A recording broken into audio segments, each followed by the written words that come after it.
You'd never guess from the outside. The Whitmores have the kind of house that makes realtors weep with joy. A white brick colonial, perched at the top of Glenwood Drive like it was always meant to look down on the rest of the neighborhood. It has shutters that are actually functional, flower beds that never wilt, and a winding driveway that curves just enough to make pulling in feel theatrical. Inside, it's Pinterest perfect.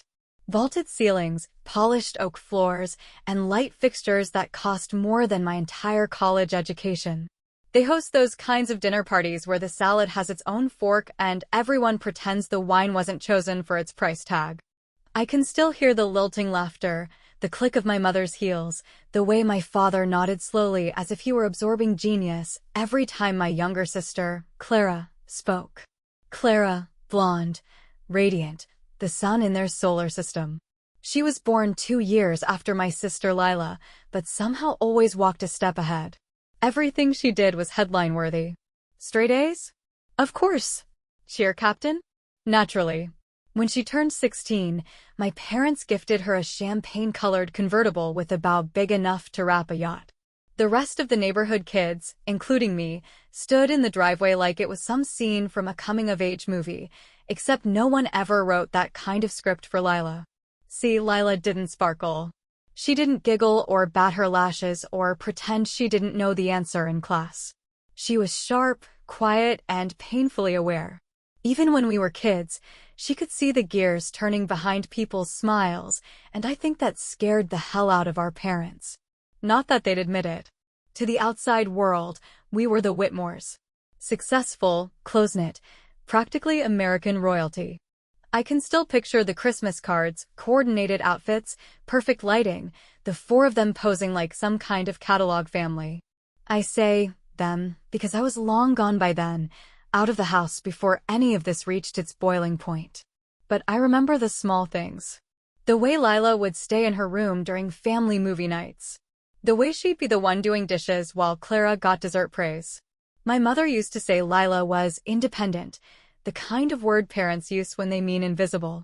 They loved her in the way you love a default setting. Useful, expected, but never the centerpiece.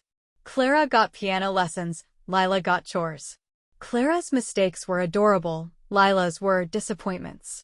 Still, Lila never pushed back. At least, not while she lived under their roof. Looking back, I think she was always waiting.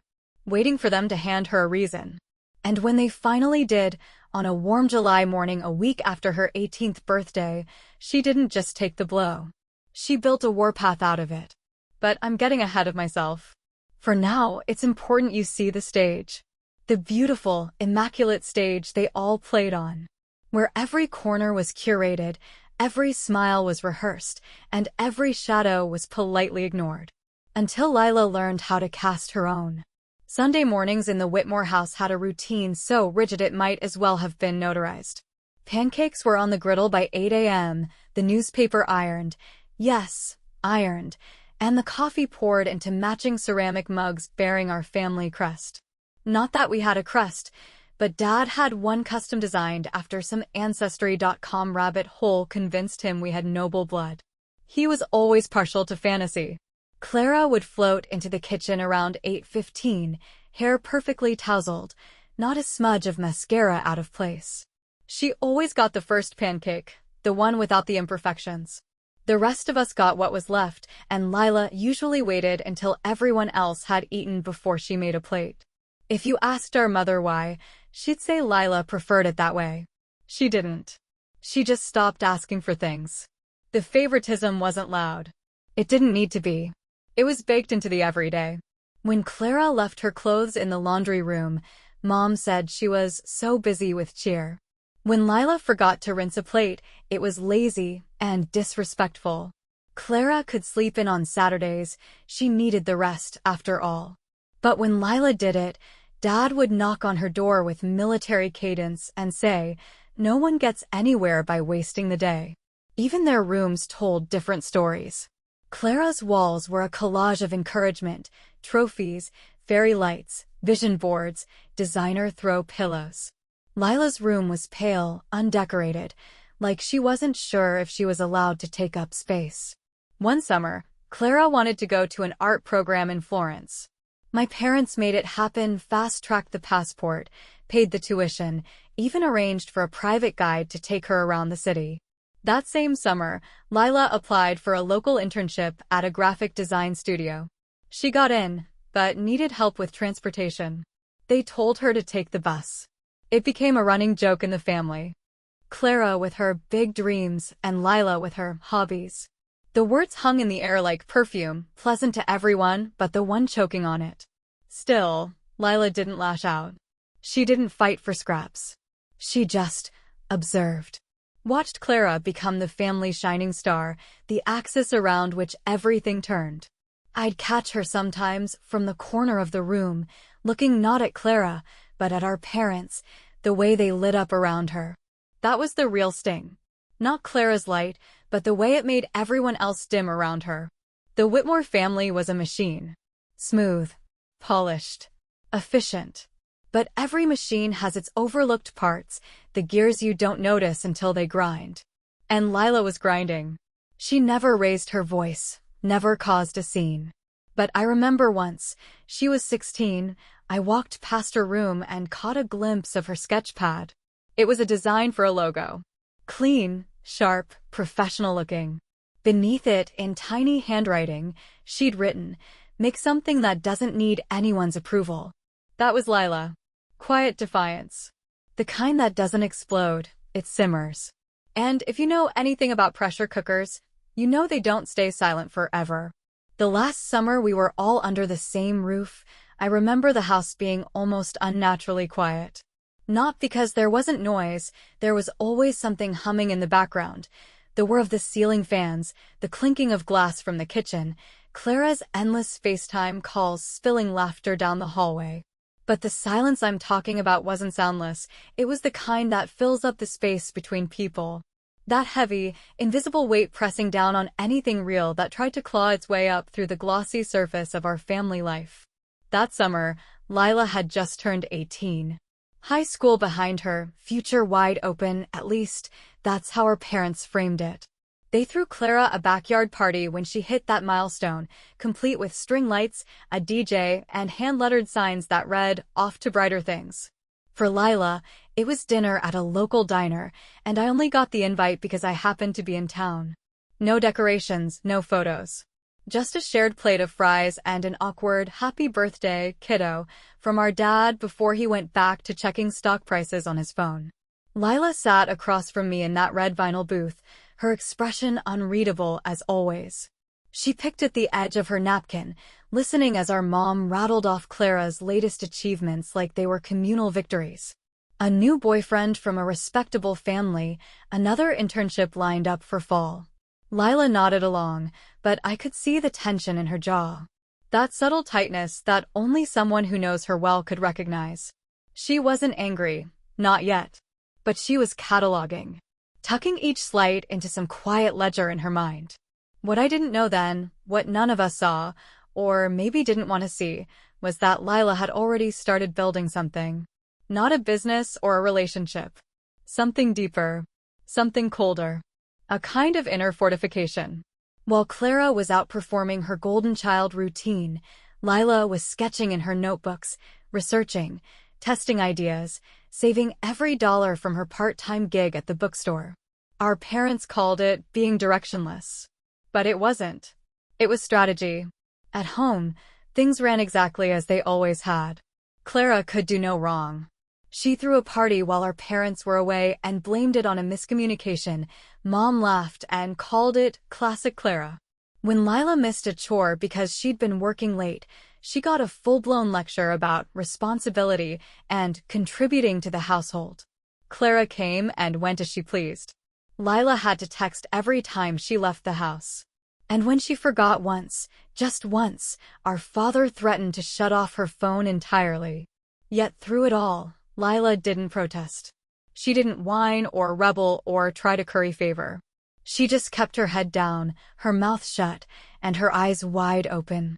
Watching, waiting, and in hindsight, I think that's what scared our parents the most. Not that she was failing to fit the mold, but that she didn't care about the mold at all. She wasn't trying to win their approval. She was preparing for the moment she wouldn't need it. That summer ended with no fireworks, no big family meltdown. Just a slow, suffocating stretch of days where the air grew heavier and the rooms felt colder. We were a family pretending not to feel the fracture forming beneath us, convinced that as long as we all kept smiling and setting the table and congratulating Clara, we could keep the illusion intact. But Lila knew better. She'd spent 18 years being the background character in someone else's story. And something about that quiet, drawn-out summer, the one where she was old enough to leave, but still tethered by dependence, flipped a switch. She didn't say it out loud. Not yet. But I could feel it every time she walked past me in the hallway. She was done waiting for someone else to give her a place at the table. She was going to take it. It happened on a Tuesday. No drama. No yelling. Just 4 words that landed with the force of a freight train. You need a job. We were all in the kitchen, me visiting for dinner, Clara scrolling through her phone at the island, Lila at the sink rinsing plates like always. My parents were seated at the table, wine glasses full, that same smug ease on their faces they wore when they thought they were being reasonable. And they did think this was reasonable. Logical, even. Necessary. They used those exact words. You've graduated, my father said, fingers laced neatly in front of him like he was delivering a quarterly report. It's time to pull your weight. Lila didn't flinch. She just turned off the faucet, dried her hands with the dish towel, and looked over at him with that unreadable expression she wore like armor. I've been working part-time, she said quietly. I'm applying to more. My mother waved her hand, dismissive. Part-time is for high schoolers. You're an adult now. If you want to live here, you need a full-time job. Something real. They gave her 2 weeks. Just like that. 14 days to figure out her life or get out. No safety net. No offer of help. Not even a list of job leads. Just a deadline, passed down like scripture. And the worst part? Clara didn't even look up from her phone. No protest, no defense. She sipped from her sparkling water and asked if anyone wanted to watch a movie later. I watched Lila absorb it. Not just the words, but the indifference behind them. The message wasn't find a job, it was you're no longer useful to us without a purpose we can measure or benefit from. I looked at her and saw it, clear as glass. They were cutting her loose. The same parents who paid for Clara's car, her trips, her internships, her college fund, who offered to support her for a few more years while she finds herself, were giving Lila a 2-week countdown to exile. She didn't argue. Didn't beg. She just nodded once, calmly, like she'd already been expecting this. I don't know how she held it together, because I was barely managing it. I opened my mouth to speak, but Lila shot me a look, sharp, firm, not now. So I shut it. The conversation ended as abruptly as it began. My mother stood, scraped her chair back with a satisfied sigh, and said, I think this will be good for you, Lila. A little pressure never hurt anyone. She said it with a smile, like she'd just given her daughter the gift of adulthood. After dinner, Lila retreated to her room while the rest of the family settled in to watch some Netflix drivel. I remember sitting there, staring at the TV, not watching. I could hear the creak of floorboards upstairs. Her footsteps. Pacing, maybe? Or packing. I didn't know yet. But I knew something had shifted. She'd been quiet for years, but this wasn't the same silence. This one had a pulse to it. A rhythm. The kind you hear when something's ticking down. 2 weeks. That's what they gave her. What they didn't know, what I suspect Lila already did, was that you don't corner someone like her and expect to come out clean on the other side. They thought they were teaching her a lesson. They didn't realize they'd just lit the fuse. The 14th day landed like a guillotine. I came by that morning, something in my gut twisting all night like I knew what was coming. Lila opened the door before I could knock, already dressed, already packed. 2 duffel bags by her feet, the kind you buy when you know you'll be carrying your life on your shoulders for a while. She looked calm. Too calm. That kind of eerie stillness people mistake for composure when it's really just the eye of a storm. I guess they meant it, she said flatly. I stepped inside, barely recognizing the room I used to visit when we were kids. Her drawings, gone. Sketchbooks, packed. The walls were bare. She didn't even leave up the tiny corkboard where she pinned quotes and color swatches. It was like she'd erased herself. Like she never belonged there in the first place. Downstairs, I could hear the clink of glasses, a knife against a plate. Brunch. They were having brunch. My parents and Clara unfazed, like they hadn't just exiled one of their own. Lila stood at the top of the stairs, staring down like a soldier about to descend into enemy territory. She adjusted the strap on her shoulder and walked down without a word.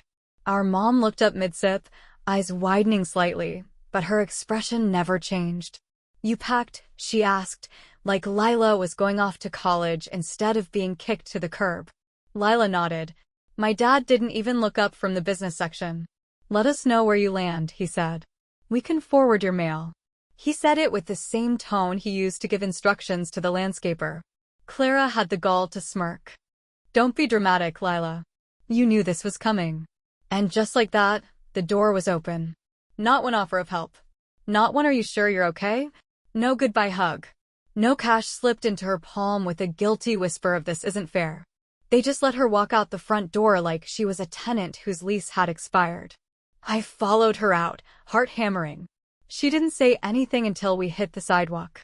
Then she stopped, dropped her bags on the concrete, and just stood there. Not crying. Not shaking. Just hollowed out. Like someone had taken a chisel to her chest and carved out the part that still hoped they'd change their minds. "They really did it," she said. "They really King did it." I wanted to fix it. To offer her money, a place to stay, something, but Lila shook her head. "Don't," she said. "If I take anything from them now, they'll think they still own a piece of me." She picked up her bags, rolled her shoulders back, and walked down the street like she'd planned this all along. I watched her go, my sister, no home, no job, no backup plan, but with a walk like she was heading straight toward something. And that's when it hit me. They thought they were cutting her off. What they really did was set her free. The first night, she stayed at Harper's place. One of those cramped studio apartments where the bed is practically on top of the stove and the shower water never runs hotter than lukewarm. Harper was one of the few real friends Lila had, the kind that stuck around when there was nothing in it for them. No favors, no social clout. Just the kind of bond born from shared misfit energy. She slept on the floor, her duffel bag still zipped, like even unpacking was too much of a commitment. The second night, she was at Mateo's. Then Daphne's. Then back to Harper's. For nights, for different living rooms. For different polite smiles from roommates who weren't thrilled about the unspoken arrangement. Every night, she lay awake staring at ceilings that weren't hers, fighting off that sinking, bitter weight of being someone else's guest. It's not the sleeping that kills you. It's the mornings. Waking up and folding the blanket you borrowed. Brushing your teeth with a finger because you don't want to ask for toothpaste. Pretending to be okay when you're really just a breath away from unraveling. Lila played the part well, smiling, thinking, promising she was just in transition. But I saw it every time I met her for coffee. The dark circles, the jaw clenched too tight, the voice just a bit too steady. She started applying for jobs like her life depended on it, because it did. Dozens every day. Anything that paid enough to cover rent. Retail. Admin. Food service. She even considered a dog-walking gig until she realized she couldn't afford the gas to get to the neighborhoods that actually paid. But here's the part that gutted me. Every time she didn't get a call back, she took it like she deserved it. Like being unwanted was just the world reflecting what she'd been told her whole life. One night, after her fourth job rejection that week, she called me. That was rare. Lila hated asking for anything, even time. She didn't cry. She didn't scream. She just said, "They really thought I'd crawl back, didn't they?" I didn't know what to say, because yeah, they did. They thought she'd fail so completely, so fast, that she'd come groveling. That they could open the door like benevolent kings and say, "We forgive you, but this time, follow our rules." They wanted her broken. But she wasn't. Bruised? Hell yes. Worn down? Absolutely. But something in her was hardening, reshaping. There was no begging phone call, no return trip up the driveway with her tail between her legs. Just a girl in borrowed pajamas, sipping day-old coffee at someone else's table, sketching ideas into a beat-up notebook like her life depended on what came next. Because it did. She stopped applying after a week. Not because she gave up. Because she got angry. Not loud, destructive anger. The kind that gets you thrown out of rooms. This was the other kind. The kind that sits with you in the silence. The kind that asks, what if I don't need any of them at all? She didn't know it yet, but the bruised girl on borrowed couches was about to do something our parents never saw coming. She was going to build something that couldn't be ignored. It started with a stack of old t-shirts and a sewing machine she found for $20 at a thrift store in Lincoln Heights. Harper had just moved into a new apartment with slightly more floor space, enough, at least, to let Lila crash on a futon in the corner instead of a pile of couch cushions. The room was barely lit, smelled like incense and cat litter, and had a slanted floor that made chairs wobble if you weren't careful. But to Lila, it may as well have been a palace. It was the first time in weeks she had a door that closed. And behind that door, something started to shift. She'd always had an eye for it. The details, the shapes, the way colors could change a whole mood. I remembered her sketching outfits in the margins of her notebooks back in middle school, folding paper into crude patterns, scouring thrift stores for pieces she could dissect and remake. But no one ever took it seriously. Not my parents. Not Clara. Even I, God help me, I used to call it her little fashion phase. Only it wasn't a phase. It was a blueprint. Lila spent her nights hunched over that old sewing machine, her fingers raw, the hum of the needle stitching through the quiet like a war drum. She didn't have much, some second-hand denim, a pile of cotton scraps, and a few stolen hours between cafe shifts. But she made it work. Thread by thread, cut by cut, she stitched herself a future. The first pieces were crude. Rough seams. Uneven hems. But you could already see the fire in them, bold shapes, fearless color choices, a kind of street-slick confidence that didn't give a damn about runways or rules. Harper posted one of Lila's jackets on her Instagram story, just a casual mirror selfie, and within a day, she had 3 DMs asking where they could buy one. Lila didn't even have a name for it yet. But suddenly, people wanted what she was making. So she leaned in. No loans. No investors. Just sheer grit and hustle. She created a free website on some janky platform, took product photos against a wrinkled bedsheet, and opened shop. She called it Off-Axis. A nod to the way her life had spun out, and how she'd chosen not to correct the course. She made each piece by hand. No mass production. No shortcuts. Just her, the machine, and a playlist of angry punk rock and old-school hip-hop that kept her going at 3 a.m. Orders were slow at first, 1, maybe 2 a week, but every time someone tagged her in a photo, every time a stranger messaged her with, "You got more like this?" it added another drop of fuel to the fire. She started scavenging scraps from fabric wholesalers, bartering with vendors, hunting down dead stock bolts of fabric like buried treasure. She built racks out of PVC pipe and used binder clips for hangers. She turned Harper's living room into a makeshift studio, scraps of fabric littering the floor like confetti. But what struck me most wasn't the speed or the hustle. It was the look in her eyes. This wasn't just work. This wasn't even revenge, not yet. This was reclamation. Every stitch, every sale, was a middle finger to the people who told her she needed them to succeed. They'd tossed her out. She was stitching her way back in. And she was just getting started. It didn't happen overnight.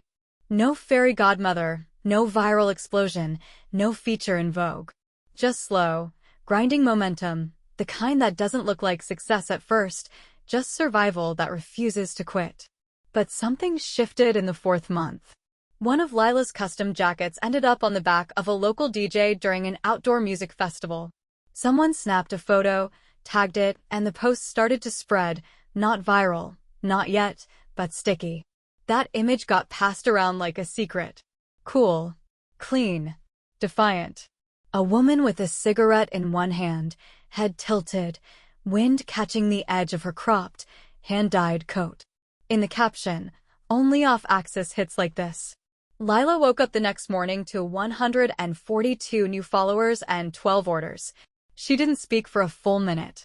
Just stared at her phone like it had grown a second head. Then she whispered, "Shit's happening." It was happening.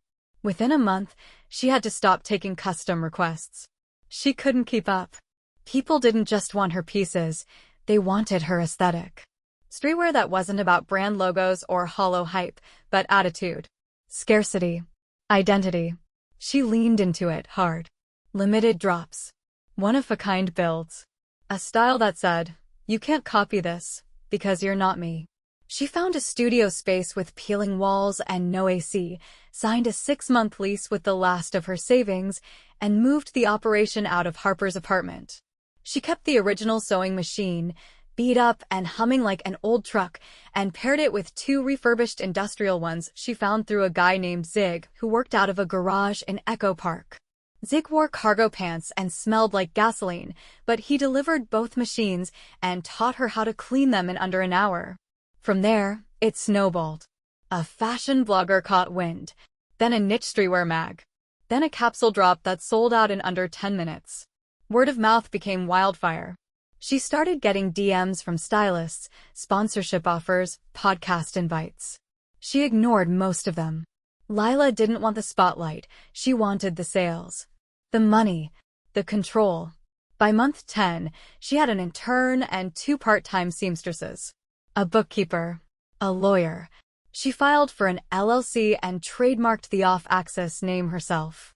I asked her once why she didn't hire someone to handle that stuff, and she said, "Because no one's going to care about protecting this like I will." She was right. I remember walking into her studio that summer, air thick with the smell of fabric dye and ambition, and seeing racks of finished pieces lined up against graffiti-covered walls. She didn't look like a girl who'd been kicked out with nothing but a duffel bag and a notebook. She looked like a CEO in combat boots. There were still late nights. Still panic attacks.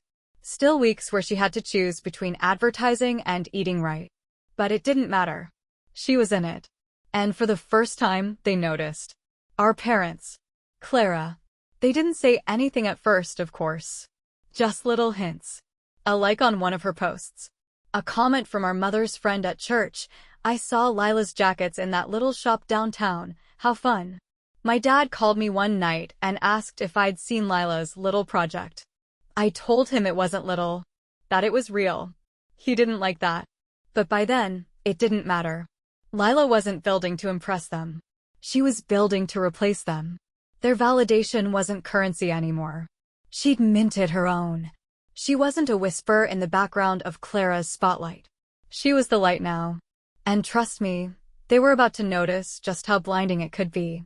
They waited until the headlines. Until Off-Axis got picked up by a regional fashion site that described Lila as the raw, unpolished future of independent streetwear. Until the capsule collaboration with a rising hip-hop artist sold out in 6 hours and trended on Twitter. Until a pop-up event in Silver Lake had a line stretching around the block with people paying just to be seen wearing one of her pieces. That's when the phone calls started.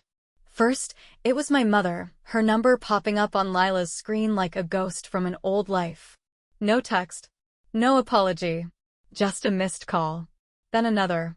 Then a voicemail, chirpy and casual. "Hi, sweetie. Just wanted to check in and see how you're doing. We saw your little business is doing quite well. So proud of you, darling." Lila played it twice. Then deleted it. A week later, it was Dad. He called under the guise of needing a recommendation for someone looking to invest in apparel. I don't think he even realized how transparent it was, like he could just slide in with business talk and pretend the last year never happened. Lila let it ring out. No answer. Then Clara. Her DM came through the brand's Instagram of all places. Public. Polished. A comment under a product drop. "Proud of you. Sis, 2 hearts, we should catch up sometime." I remember watching Lila read it, her expression unreadable. She didn't even blink. Just closed the app and said, "Now they see me." I asked her if she was going to reply. She didn't answer right away. Just kept sketching, charcoal pencil scratching across vellum, her face lit only by the desk lamp. Finally, she looked up. Let them stew in the silence for once. But the silence didn't last. It never does, not when people are desperate. 2 weeks later, our parents showed up. Unannounced. They found the studio address through a business listing, walked in like they owned the place, and stood there awkwardly while her assistant asked if they had an appointment. Lila was in the back, fitting a model for a shoot.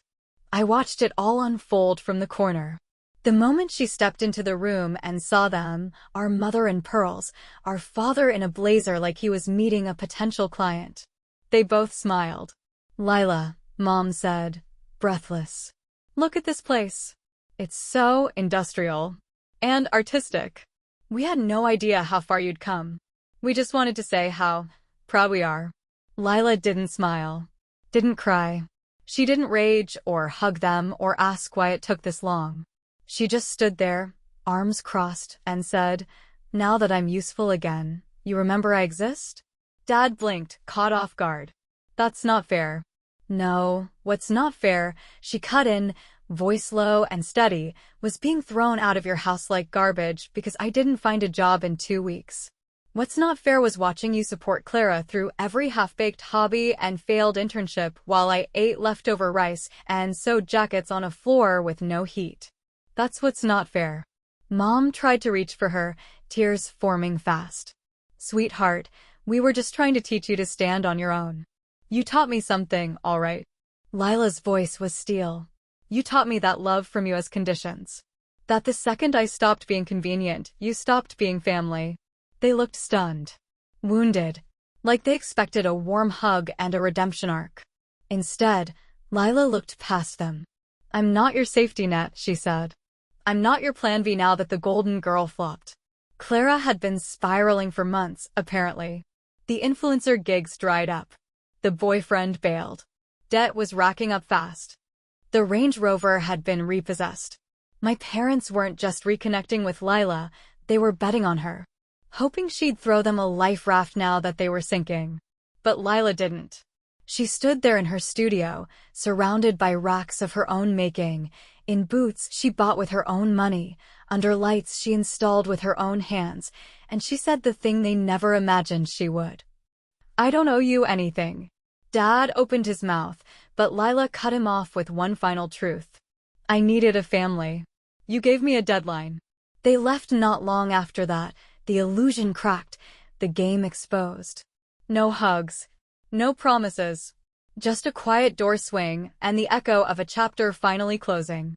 Later that night, she sat on the roof of her building, city lights blinking below. I brought her a bottle of whiskey and we didn't say much. But after a while, she looked over and said, I thought telling them I hated them would feel worse. It didn't. It felt like freedom. They didn't go quietly.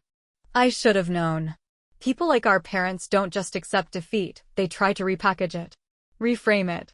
Control the narrative like they always have. And when guilt didn't work, they reached for the oldest card in the Whitmore family playbook, leverage. It started small. A letter. Not handwritten, never that personal. A typed envelope addressed to Ms. Lila Whitmore.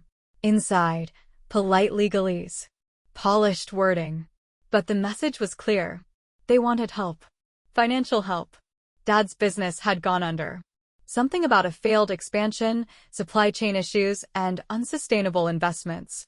I read the letter with clenched teeth. He made it sound like bad luck, but I knew him better than that. He gambled, plain and simple. Thought the name Whitmore would carry weight, like it always had. Only this time, it didn't. Their mortgage was overdue. Clara had moved back in and was bleeding them dry.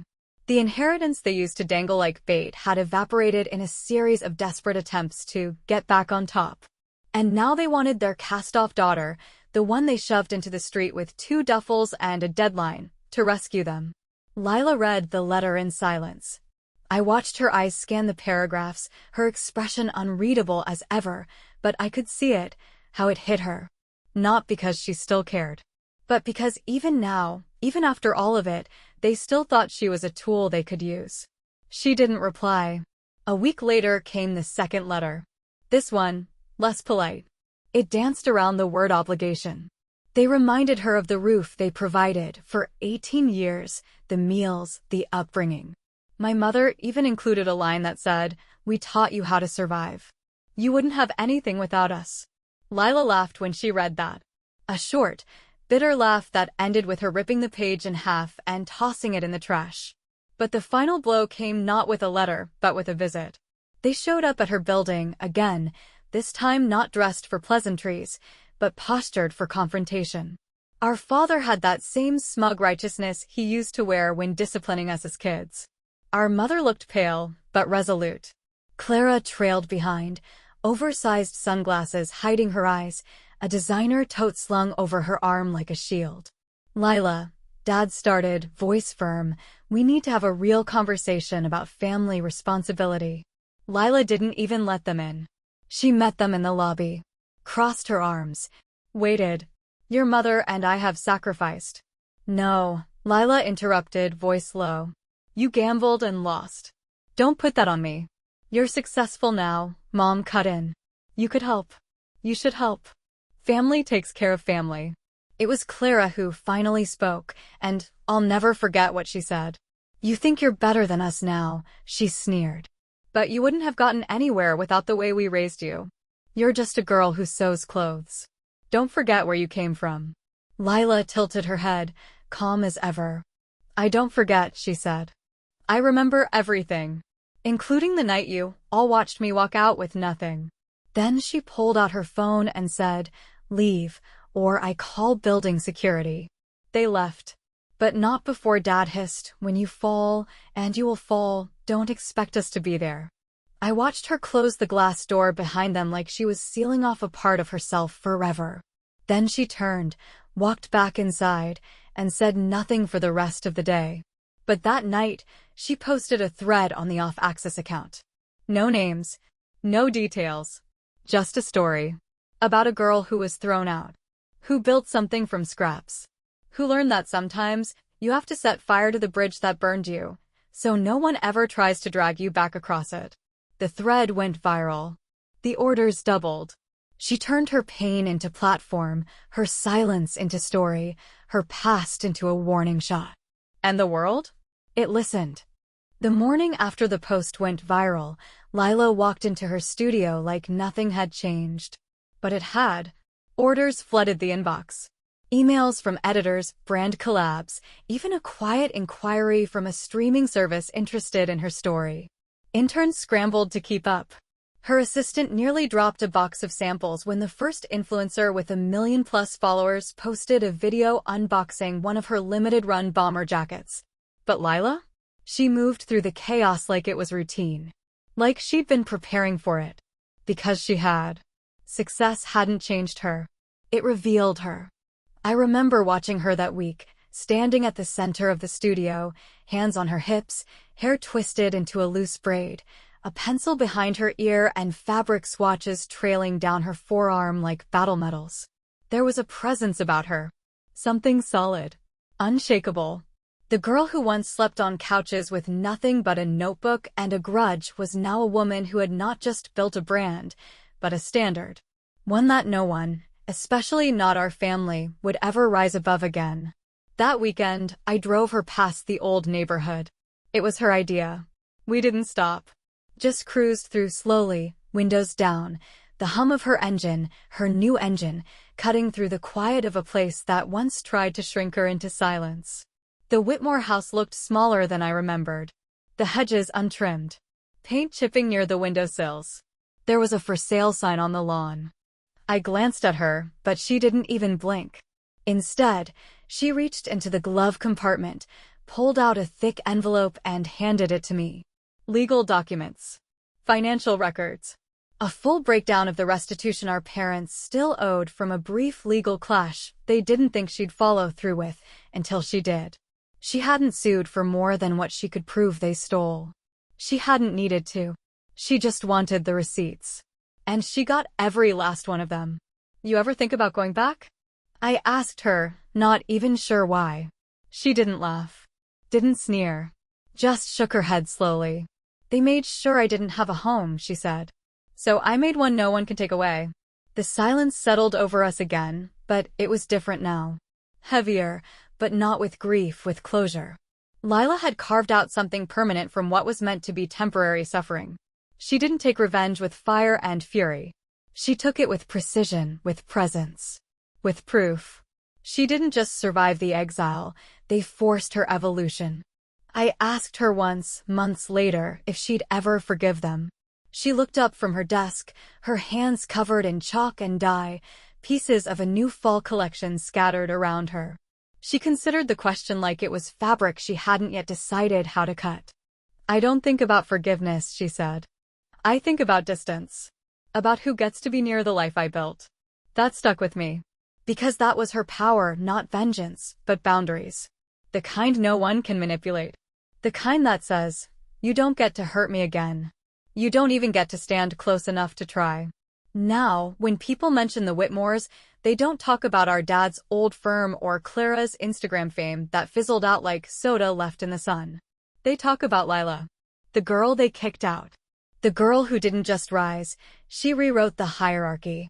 She stitched herself into history, thread by unapologetic thread. She doesn't flinch anymore when she sees their names. She doesn't answer when they call. She doesn't have to. Because the best revenge was never about making them pay. It was about making sure they were never needed again. And she did that. Beautifully. Quietly. Completely. With no permission. And no apology.